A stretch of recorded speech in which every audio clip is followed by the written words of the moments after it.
Hello and welcome to another live windsurf coaching.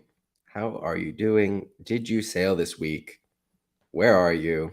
Was it windy? What's going on? I did sail this week. What were the conditions? We had a flat water day where I was sailing with my dad and I was trying to film him. So my dad is very into foiling at the moment and or for the last few years actually.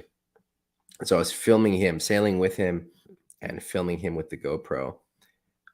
Let me see if I can pull up that footage, actually. I'll see if I can pull that up. And then we had, I was pretty busy this week, unfortunately. We had one of our best days of the year, I think, on Monday. And I had to go to one of the other islands for a funeral. So I missed. I still sailed.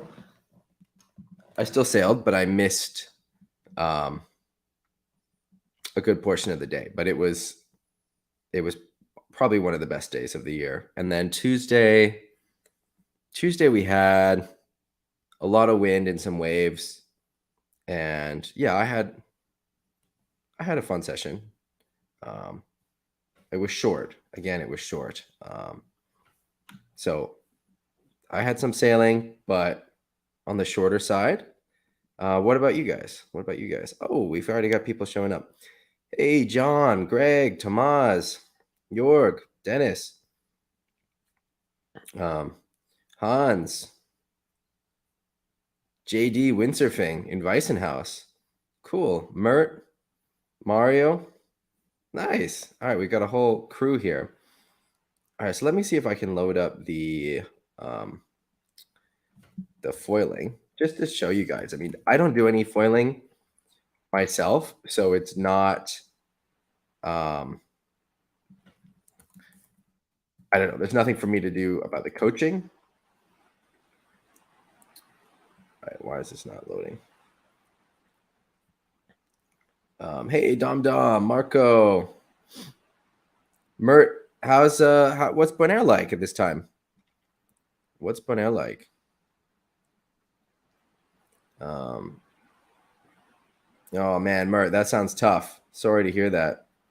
Greg, yeah, I saw that it's not windy. What's going on with the wind in the UK? What is it? I've heard this for the last year. Wow, it's super windy in Bonaire, Mert is saying. Here, I can throw some of these things on the screen in case you're watching from a different platform. So Mert's saying super windy in Bonaire. It's the eternal wind tunnel. Oh man. Yeah, and I guess it's starting to turn on in other places, right? We're coming into summer. So for some of the places, this is the time where it starts to turn on. All right, let me see if I can load this this little video that I did of my dad just to kind of share. So let's see. Is it going to work?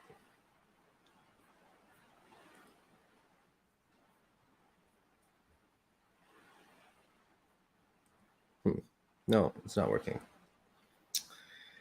Anyway, let's just move on then. I don't know what's wrong with this program. All right, let's get into the coaching. Hey, Max. JD Windsurfing, do I have some forward loop tips? I have many forward loop tips. Where are you in the forward loop? Are you already throwing them and you want to land them better? Or are you trying to throw your first rotation? Where are you in the forward loop? Flip Flop is saying no wind in Ireland. Only one light day, onshore wind, no planing, total slogging session. Well, that can be good for working on things like tacks. We're also doing a tack course. Some of the tackers are in the chat. We'll see a few of them here. Greg, Max. Yeah, so working on tacking is something that you can do in those conditions or other light wind freestyle. All right, let's load up the Facebook group and just get into the coaching. All right. So you guys know the drill, how this works. Post in the group. We discuss it. Ask questions. Cool. Facebook user saying that Denmark looks promising for the upcoming weekend. Sounds good. I'm still in Hawaii, but otherwise I would be trying to get on that forecast. All right. So first up, we've got this post from Dan in Tenerife. And he had a question about cutbacks and about getting low on the cutback, sort of dropping the butt. And his question is, with that advice, is it functional or is it style? And dropping the butt, like getting low, hanging from the boom, it's functional. It allows you to get your weight lower and better leverage against the board to keep it on the rail.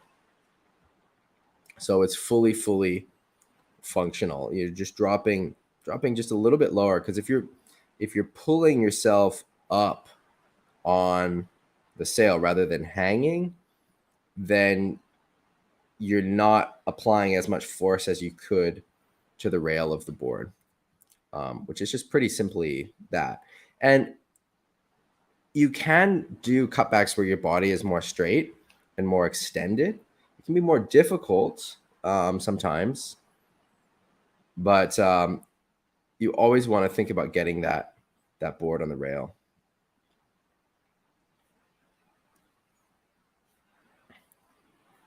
All right. So I hope that makes sense, Dan.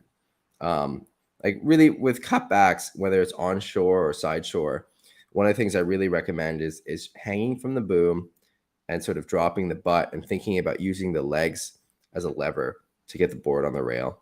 And Dan is getting the board on the rail here. It looks good. But one of the mistakes that we see all too often is doing this like pull up on the cutback. And when you do that, it just cancels out all of the forces that we want to have. You want to be doing the opposite of that. So that's something that I often mention with the cutbacks, because it is a very common mistake. And whenever you see like being super close to the boom, I mean, it's hard to tell with just the photos, Dan, and I can see that you're on the rail. You know, and at the end of the day, it's really a lot about function. But just I think trying to sort of hang a bit more, and then you're also applying pressure on the sail and on the through the mast to help keep the board on the rail. Just helps with your rail engagement in the top turns. All right, so Tomas has a question for Caro. Can you bring a board up to Denmark from Hamburg? All right, let's move on to the next thing. So Greg posted this. First time I lost my single fin out at sea during a tack. Oh no. But for fairness, the fin's thread was worn. Getting low, practically squatting and pulling in my back foot towards my butt helped me a lot to sail back to shore. A lot of anti-twist was needed in my trunk as well, so I was getting tired by the time I got back. But it was a great exercise practice of this kind of situation. Sorry for a relatively long video, but this is how it happened. I tried to save and upload them in lower resolution. The beginning of the first video shows that after the tack, I noticed the diminished sideways resistance. Yeah, that sounds kind of scary, but you did good to sail back, and it is good practice. You know, I wouldn't recommend anyone to put themselves in a dangerous situation like this could be, but it is good practice to sail in flat water with a fin that's too small or with no fin at all and see if you can do it. You know, it's interesting. Where was it? I think it was in one of the indoor events, and you saw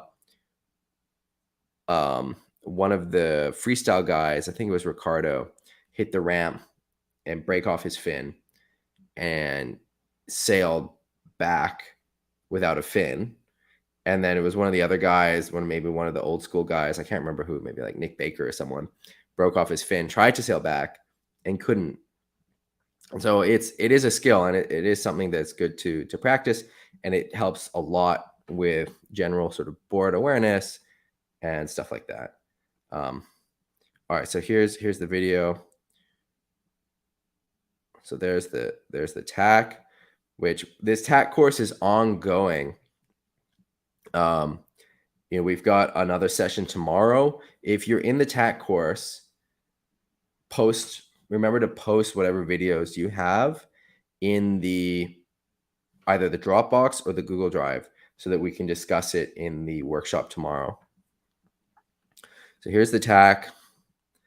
Looking up into the wind. We'd like to see that. Opening the door. Getting the door a bit closed. I'd like to see the sail, instead of rushing over to the other side, really closing the door. So really using that front hand to push that sail over the center line of the board to make space for your body and your other foot, so that then you can do a wide step instead of a small step, so that you can plant that foot between the straps.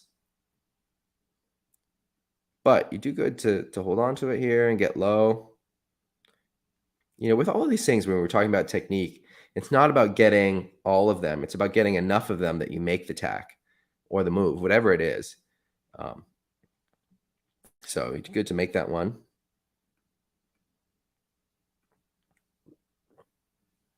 Okay, here we can. I can tell that you don't have a fin, just from how you're sailing. Yeah. So Greg, you're in the chat. What helps you to keep going? Like, what were you doing to manage to sail? So I can see you're getting low. But what were you thinking about? What mentally was going on? Can you give us a little report in the chat? Another thing that you can do, let me just throw this out there, which may or may not be easier. But if you are in a situation like this and you're not able to sail without the fin, what you can do is take off your harness and put it through your back strap and then sail with the board like that. And so the harness is sort of underneath the board, the bulky part of the harness, and it will feel terrible, right? It's not a fin, but it will provide you with a bit of that stability. It feels like you're dragging a harness, so you're not going to be going fast. But if you really need that stability to get into the beach, that's maybe a technique that you want to use. Yeah. So good job, Greg. All right. Next up, we've got a post from Cedric. Before we get into Cedric's post, I'm just going to answer this question from JD. So JD says, he's trying to get around on the forward loop. Almost water started out of one, but it really isn't consistent yet. The fear barrier is broken, but I struggle with getting around quick enough. Okay. So without seeing video or photos, it's difficult to really say definitively what you need to do for the forward loops, JD.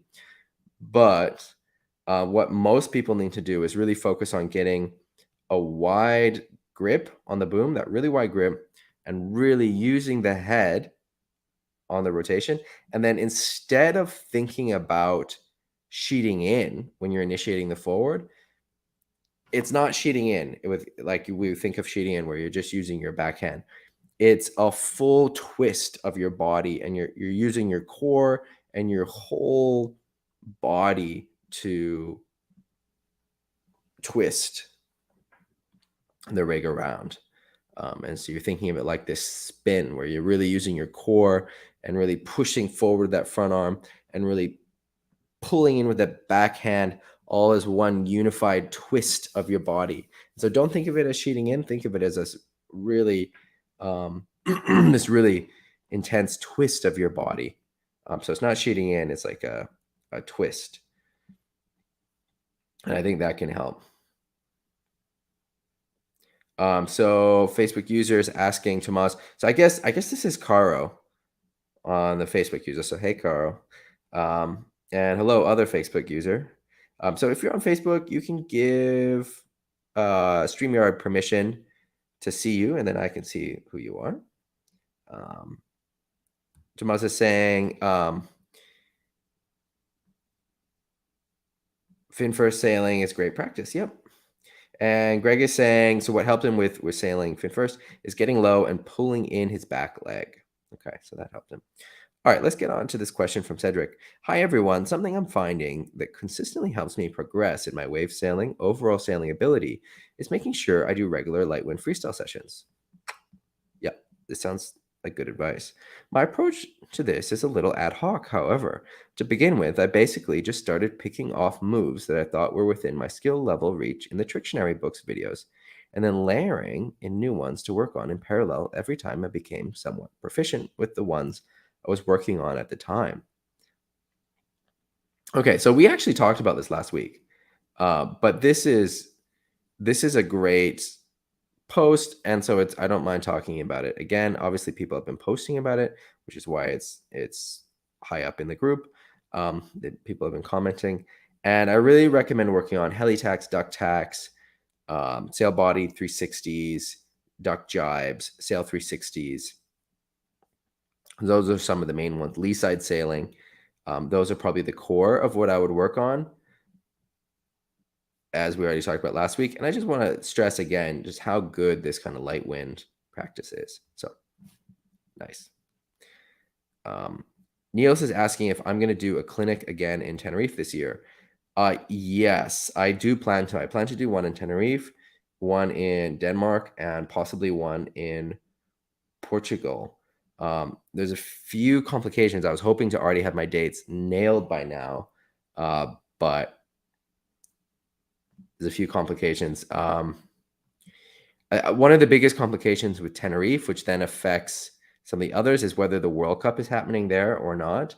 And it looked like the World Cup was happening, and so I was planning around that. And now it looks like it's not happening, which then would open up more ideal dates. Because the problem is the time before the World Cup in Tenerife is incredibly busy with people training and people there for the World Cup. And so we don't want to do any coaching in Tenerife at that time because it's just too busy at all the spots. And then there's the World Cup, which also then we don't want to be doing it. And I may be competing in the World Cup. I haven't decided yet if I'm going to compete in the World Cups. I guess I will. So anyway, so that's out of the question. And so that then leaves, it's just like the week after the World Cup, there's actually kind of a narrow window of time that would work then with me to do Tenerife. Whereas if there isn't the World Cup, then I could do Tenerife earlier, which then opens up time for Portugal later. So because of the changing status of the World Cup in Tenerife and a couple other things going on in my life, it's been difficult to nail down these dates. I know that's frustrating, but that's one of the main issues. Anyway, all right, moving on. Here's a post from Mario, and his question is that the one-handed goiter seems to allow for a more natural position than the two-handed goiter.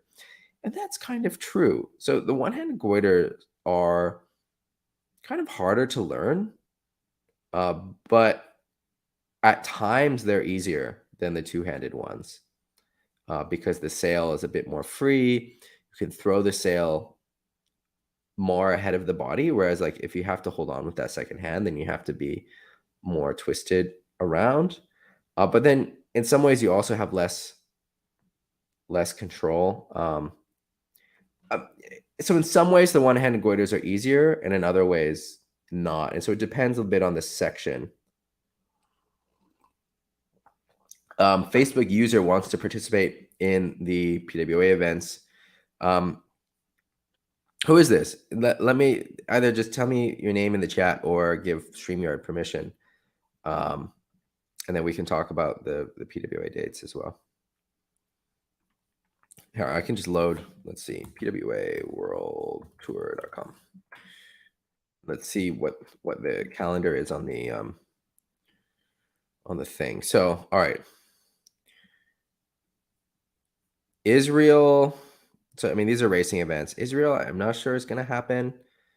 Gran Canaria looks very likely to happen. It's being organized now by Bjorn Dunkerbeck. The twins have stepped down from the organization. It was organized before by Ibaya and Daida, and now it's the organization is taken over by Bjorn Dunkerbeck. But this looks like it'll happen. And then Tenerife, the last I heard, there has been no response from the organizers in Tenerife. So the last I heard, the organizer or the manager of the PWA has been trying to be in touch with the organizers in Tenerife and hasn't heard back for a few months. So I don't know what that means. I don't know what that means, whether it happens or not. Yeah. I should have more information. There's a meeting on the 4th. So in a few days, there's a meeting on the 4th, and I should learn a little bit more about what's going on with all the events. Unfortunately, it's not uncommon for events to be confirmed really last minute, especially the Canary events, because most of these events are funded by their local governments, their local tourism bureaus. And for whatever reason, they're super slow to organize and to come up with money and to confirm that they are going to support the event. And so the poor organizers in the Canaries have to just kind of hope. I know that so Danny Bruce is very involved in the organization of Tenerife. And I know it's been a huge point of stress for him because the government in Tenerife says they will support the event, but for whatever reason, it's not 100% confirmed. And until like a few weeks before the event, and it happens like year after year after year, and he's dealing with the local, I don't know, bureaucratic processes, and it can be incredibly frustrating. Anyway, and then we've got Silt happening end of September, beginning of October, and that's kind of it. I know that IWT is trying to do an Aloha Classic. We'll see if that happens. I would compete in that if that's the case. All right, let's keep moving. We got a good pace going here.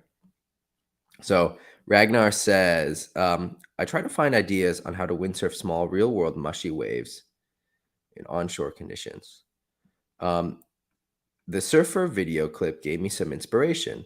Note that it is long, so should probably be watched outside the Sunday coaching.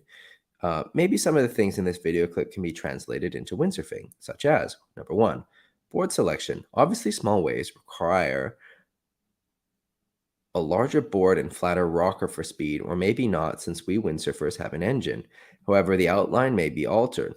Has anyone tried to make a windsurfing board that is equivalent to the short and extremely wide fish board that is popular for surfers? I think I've seen Bruce boards have something. Has anyone tried the Happy?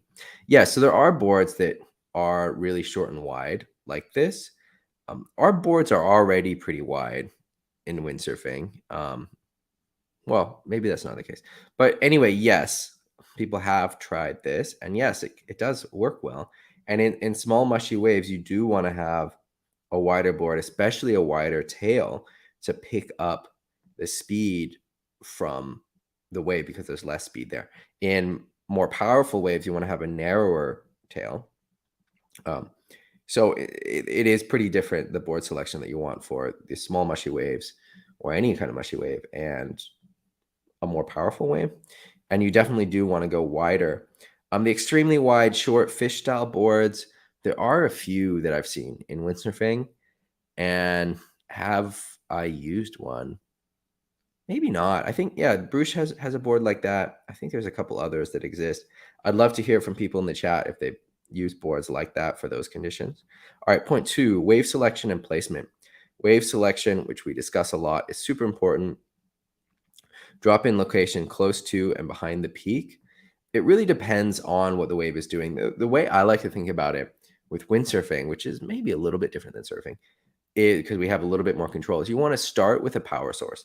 So you want to have power and speed going into your ride. So you're starting with a power source, and then you want to be going to a power source. And so that's maybe going to somewhere else where the wave is breaking. If the wave is peeling, that's an easy decision. If it's not, if it's messier, it's more difficult. And so you want to make sure that you're coming up on the wave in a place that's going to provide power to get into your board. So if it's really mushy, that means somewhere where the wave is breaking, because often when it's not breaking, there's just no power. Unlike in a place like Okipa, where even when the wave's not breaking, there still is a lot of power. So take off and get low before you go. Yeah, getting low before you go is really important. It's important in like conditions like this with the onshore, but also in other spots as well. We really want to get that low bend in the knees before you go. And then like what you don't want is to be standing tall and then get low as you're going into your turn, because if you think about it, as you're dropping down with your knees, you're taking weight off of your feet. If you're low and then you're standing up, you're pushing on your feet. So if you're low before you go and then in your bottom turn you're slightly standing up, you're applying more pressure on that rail. And not to mention, there's a whole lot of other benefits of being low. You're better able to absorb chop. You're better able to get leaned over. There's just a lot of other benefits as well. And it's really important to get low before you go for those technical reasons that I just explained. All right, point 4, pumping technique and the winding movements. In order to generate speed without the sail, we should do these small moves more. How to translate best to windsurfing. Small vertical feet pumping while riding in small winding turns can be seen a lot in down the line conditions, but will it also work in cross on shore practice on a skateboard? We're limited in windsurfing with what we can do compared to skating and surfing because our arms are stuck on the boom. And so we're not using our upper body as much in the same way that surfers and skaters are. Um, but we do have the sail, so we can use the power of the wind to help generate speed for us. So it's a slightly different physics for us versus skating and surfing with the arms and the upper body. But a lot of the same principles do still apply. I think that you really want to try to generate speed, and you can do that by pumping the fin, pumping the sail, trying to just pick up as much speed from the wave as possible. So being on the center of the wave, really pushing against the wave with your feet to try and pull up that speed. The more speed you have, the easier everything is.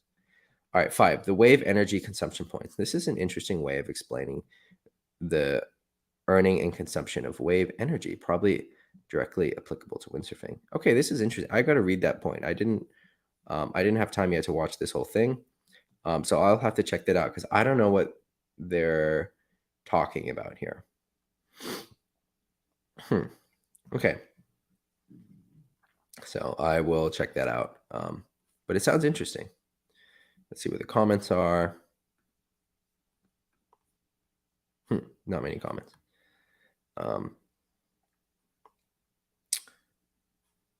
All right, this is a bit of discussion. So I will not be on the surf festival in May. I don't know who will be there. I kind of hope that I'll be back in Europe by then, but it's possible that I won't be. I have a few issues that are keeping me in the States, and so it's possible that I won't be back at that time.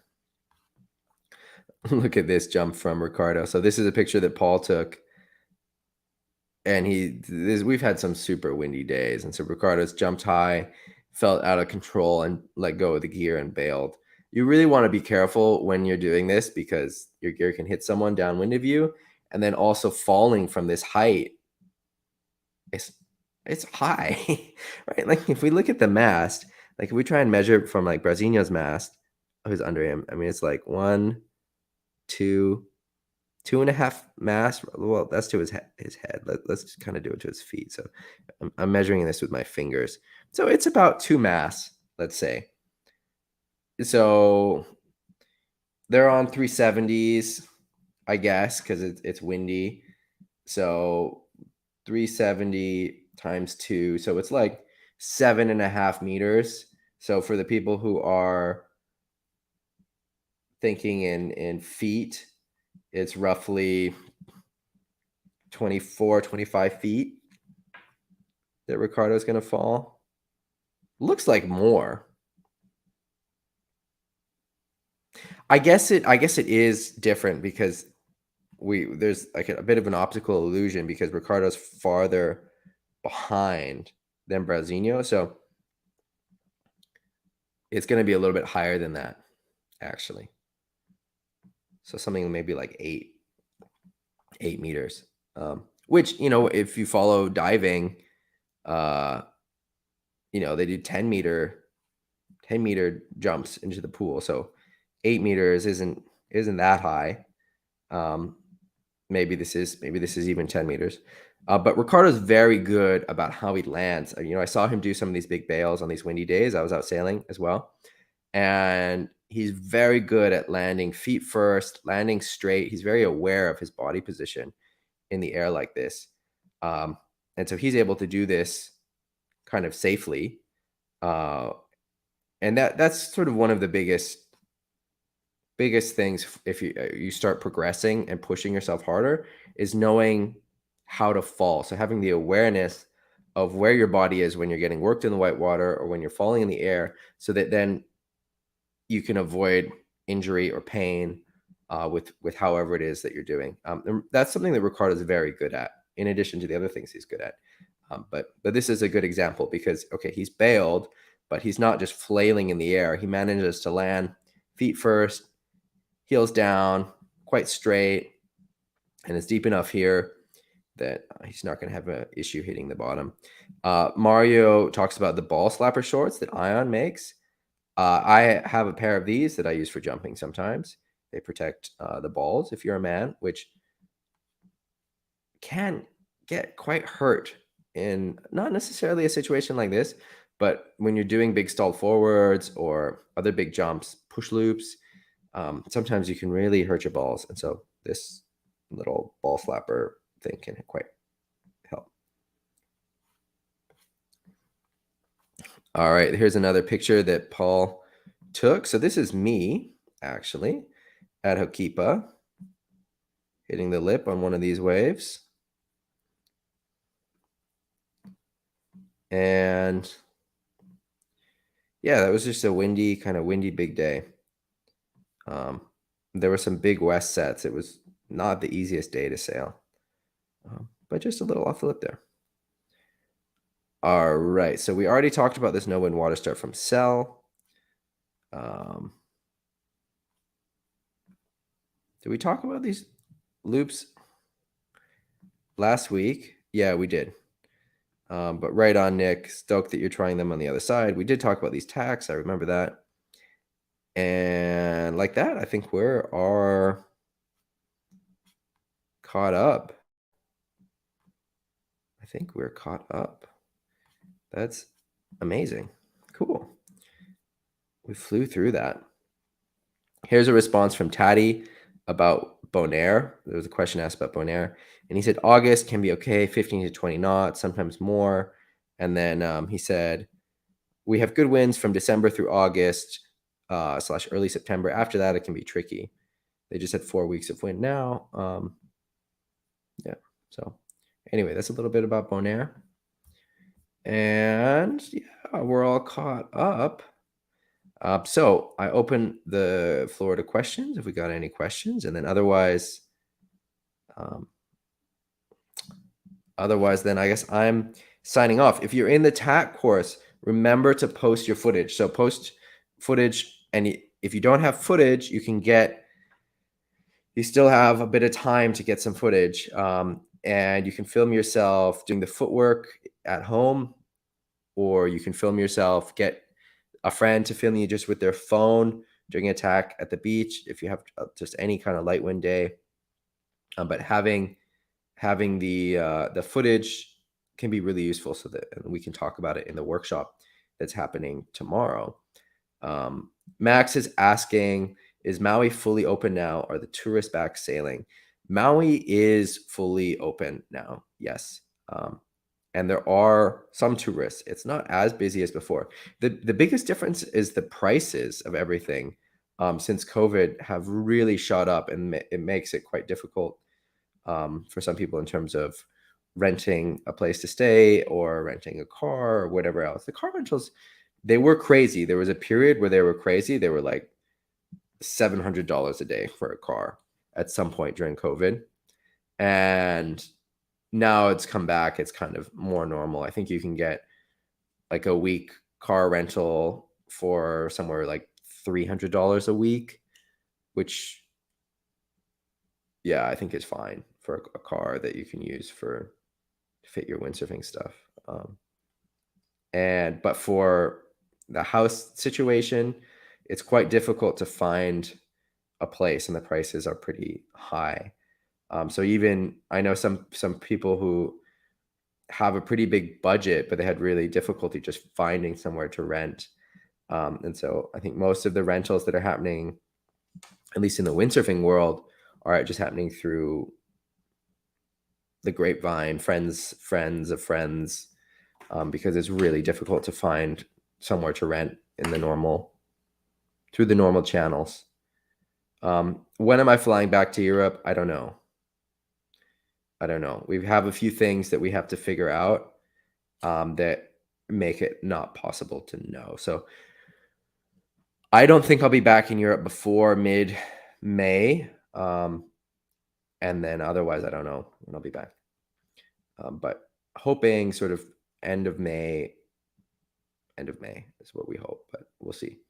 Facebook users saying they're waiting for wind. No great conditions. Currently in the Netherlands, we hope next week to catch a session with north wind. Cool. North wind is starboard tack sailing, which I know is devil's tack for a lot of you. So if you feel like not getting on the water because you're not comfortable with the tack, with that wind direction tack, then think of it as the best training experience that you can get, because that's what it is. And there's no easier way to improve your windsurfing than to sail your bad tack. So if you're used to wind from the left, sail wind from the right. If you're used to wind from the right, sail wind from the left. It is the quickest way to just improve your overall windsurfing, improve your good side as well, because it forces you to learn so quickly. And yeah, it's a great thing to do, even though it feels uncomfortable. All right. Well, I think I'm going to sign off. We talked about a lot of stuff. We kind of flew through it. Thomas Svensson is saying he's working to get sponsors for a PWA Wave event in Lista. Sounds amazing. Let's do it. Do it. That sounds amazing. I would love that. All right. I'm going to sign off. I think it's windy today. The leaves are blowing in the trees. I'll see you next week. And if you're in the tack course, I'll see you tomorrow. All right. Take care, everyone. Bye-bye.